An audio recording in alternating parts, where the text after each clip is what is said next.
بسم الله الرحمن الرحيم. يا صباح الفل والورد والياسمين، او مساء الفل والورد والياسمين زي ما بتتفرجوا علي. صباحكم قشطه زي قلوبكم. النهارده بقى هنعمل تحليه كده حلوه زي ما انتوا شايفين. هنعمل مع بعض رز بلبن. هنعمله النهارده كده سهل كده وسريع وبسيط. بصراحه انا لقيت عندي كيلو من اللبن. قلت اعمل عاوز اعمل لولادي حاجه كده تحليه حلوه وسريعه زي ما انتوا شايفين كده. معايا كوبايه رز، جبت كوبايه الرز وجبت كيلو الحليب بتاعي، وقلت يلا يا بنت اعملي لهم حاجه بقى كده سهله وسريعه وتحليه تكون حلوه. غسلت الرز بتاعي كويس وغطيته كده بالميه.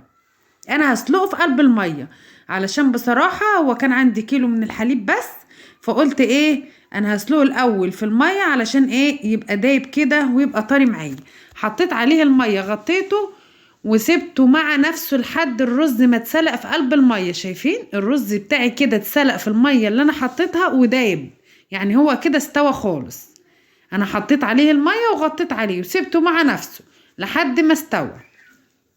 يعني انا عملت كوبايه من الرز وهعمل عليها كيلو من الحليب. ده كيلو اهو من الحليب بعد الرز بتاعي ما انسلق كويس جدا في الميه. هسيب دول اوريكم دلوقتي هنعمل فيهم فضيت عليه الحليب كله. الكيلو من الحليب يبقى كوبايه رز وكيلو من الحليب.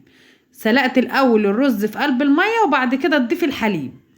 معايا بقى الحليب بتاعي، شويه الحليب اللي انا سبتهم هقلب فيهم. هسيب اللبن الرز كده في قلب اللبن يشرب شوية تاني من اللبن علشان الحباية تطرى اكتر وتشرب من طعم اللبن. ده اللبن اللي انا سبته اهو، عليهم معلقتين من النشا وعليهم معلقتين كريم شانتيه. دول معلقتين كريم شانتيه ومعلقتين من النشا هيخلولك بقى قوام الرز بلبن بتاعك كريمي، وهتاكلي بقى احلى رز بلبن. هدوب بقى كده الكريم شانتيه معلقتين ومعلقتين النشا. وعاوزه اقول لكم انا حطيت كيسين فانيليا، بس ما صورتش المقطع ده. انا حطيت كمان كيسين فانيليا على معلقتين النشا ومعلقتين الكريم شانتيه، وهتدوبيهم كويس جدا كده. بقى انا سبت الرز بتاعي اهو غلي شويه كتار في اللبن علشان يعني 5 دقايق كده او 10 دقايق علشان الحبايه الرز تشرب وتاخد طعم اللبن وكده بتطرى اكتر.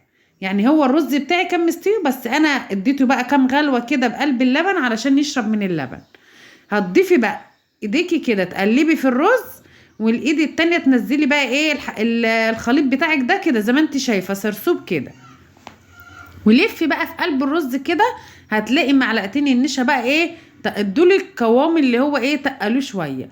كوبايه سكر بقى، الكوبايه اللي بعاير بيها الرز انا بحط بيها السكر. انت بقى السكر حسب ما تحبي، حابه تقللي او حابه تزودي السكر ده حسب الرغبه بتاعتك زي ما انت عاوزه. بس انا دايما كوبايه الرز بحط عليه بنفس الكوبايه بعاير كوبايه سكر وكيلو حليب. يبقى مقاديرنا كيلو من الحليب، كيلو كوبايه من الرز، كوبايه من السكر، معلقتين كريم شانتيه، معلقتين نشا، كيسين فانيليا. كده خلاص الرز بتاعي بقى تمام وخد القوام اللي انا عاوزاه. هطفي عليه بقى كده ونعبيه مع بعض في الاطباق. النهارده بقى هنعبي الرز بتاعنا، بس احنا هنعمل النهارده تكايه بسيطه كده. هنعمل بقى الرز بتاعنا، هنعبي الطواجن دي ونحطها في الفرن علشان عاوزين ناخد اللون. ندي الرز بتاعنا بقى لون، نعمل بقى من المحلات، يعني نوري ولادنا احنا جايبين الرز بلبن من المحلات.